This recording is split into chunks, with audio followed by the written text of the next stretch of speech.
Zakayo kwa sababu ya pesa na hii harambee ya kila Sunday. Na tunashukuru hii kanisa. Pastor mwenyewe amesema hajawahi fanya harambee kujenga hii kanisa. Matoleo yenu ndio imejenga hii kanisa. Churches in this country, for God's sake, you do not need harambees to carry out God's work. When you do those harambees, you are compromising the start of the church, and that is why Zakayo is able to run around and make nonsense of this country. Na pengine la mwisho niseme ya kwamba pahali tuko sasa mambo ni mawili. You are either together to rescue Zakayo or you come together to rescue Kenya. Nitarudia tena. Tutaungana tumsaidie Zakayo atumalize 2027 ama tuungane tuhakikishe ya kwamba Kenya imerudi katika safari ambayo inafaa. Wangapi wanataka tuungane to rescue this country called Kenya? Wangapi wanataka? We have only two choices. You are either rescuing Zakayo or you are rescuing Kenya. If you are rescuing Kenya, we have this man called Stephen Kalonzo Musyoka. He may sound soft when he says things. Anaweza kuwa hasemi kwa nguvu vile ungetaka. Hana kivuli ama kujipiga kivua kama Zakayo. Unaweza fikiria kwamba yeye ni soft. But for as long as he has the commitment, for as long as he believes in his heart that the country is not going right and he decides to start with Kenyans, sisi tuko pamoja na tutasaidiana and this country will be back on track in no time. Kwa hivyo hata ukisikia akiongea kwa akiwa soft, we also hata tumechoka na watu ambao kila saa no gutugudukira na utikurumana tutwara. Otherwise it's now the time that we have a leader who leads us from the heart na sio wakujifanya hapa.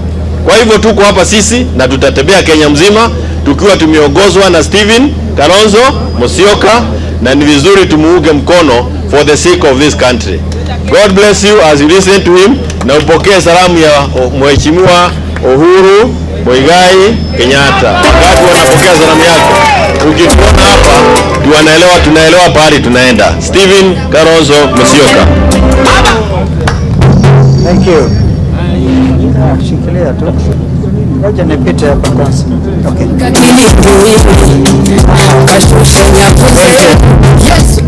Hey, mbona umesimamisha?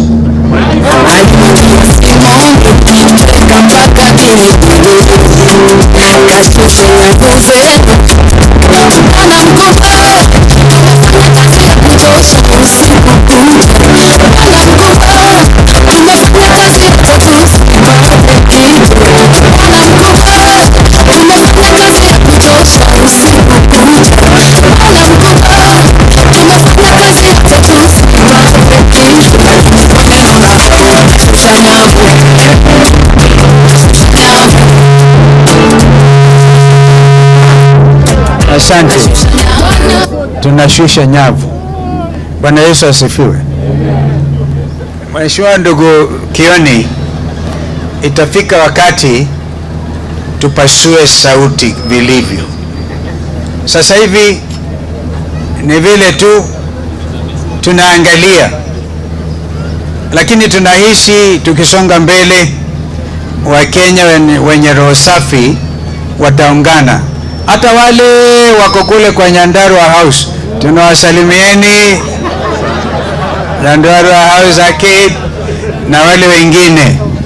Asanteni sana Pefa Kimbo kwa vile mmetukaribisha, lakini tuna jambo muhimu ambalo tunataka tutamke leo kutoka hapa Githurai. Tarehe 25 mwezi Juni watoto waliuawa hapa Kenyama, na bado hatujapata hesabu kamili ni wangapi hapa, lakini inasemekana usiku huo risasi ilikuwa vinapigwa kila mahali kiholela. Hatujui kama wengine bado ni wale walikatokata miili yao ikapelekwa Kware, na nasikia kwamba hata polisi huko Kware hakuna tena kuchimbua na kujua how many other bodies are trapped in there or were dumped into that unfortunate pit. Kwa hivyo leo naomba tukumbuke dakika moja, tunyamaze, tukumbuke vijana zaidi ya sasa. Inakisiwa kwamba zaidi ya vijana 300 waliuawa. Tuwakumbuke kwa dakika moja.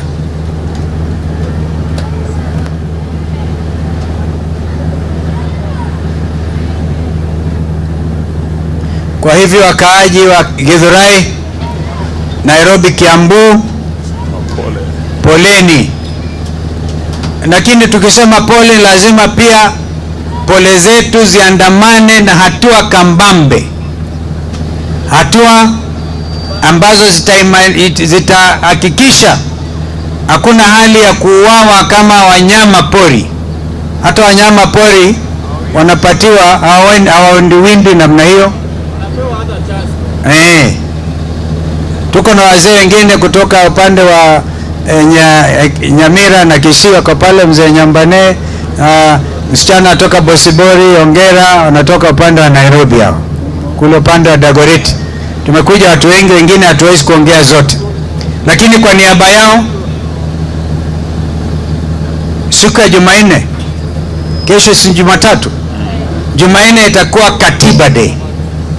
Hawa ambao wamenyakua mamlaka hawajali kamwe mambo ya uzingatifu wa katiba yetu ambao tulipatiwa kama urithi wetu na hayati mzee Mwai Kibaki, ambaye mimi nilihudumu kama makamu wake. Wakati huo Kenya ilikuwa inaenda vizuri, hata wakumbuki, hawajaongea juu ya Vision 2030 ambao tulikuwa nayo kwamba ifikapo mwaka 2030 uchumi wa nchi hii utakuwa umefikia kiwango ambacho tunaweza kujivunia kama Wakenya kwamba we are making economic progress. Badala yake ni kurudi nyuma kwa ushuru ambao hata huwezi ukaelewa ni kitu gani ambacho wanafanya. Ushuru kila kuchao. Kutokana na ushuru huyo, angalau angepatiwa hali ya kueleweka kama angesema vyuo vyetu ambavyo sasa watoto hawezi kwenda kwa vyuo. Mtoto mmoja kwa mfano aliangania kwa runinga Citizen last night, anaitwa Ogato. Ogato mama yake hana mapato, kazi yake ni anatengeneza mahamri, maandashi kwa karai. Anaitishwa atafute 260,000 na anatarajiwa kwenda Jomo Kenyatta University of Agriculture and Technology ili akasome medicine na pharmacy. Akasema hawezi. Na sio huyo Ogato peke yake, vijana wetu hawezi kwenda kusoma masomo katika vyuo vikuu. So university education has now become the province of the rich. This funding model, funding nasema muundo fulani wa wale vile wazazi watakuwa wakilipia karo vijana wao, watoto wao, it is impracticable, unfair, unworkable. Even university administration wenyewe wamesema they were not even consulted. Ukitaka kuanza muundo mpya aina hii, you first of all do what is called piloting. Hakufanya piloting, wazazi wanaamkia tu kuambia leta 500,000, 200,000. Na kwa hivyo sisi tukiwa hapa Githurai tukikumbuka vile vijana waliuawa, tunasema hatutakubaliana na serikali ya William Ruto kufanya university education out of reach kwa vijana.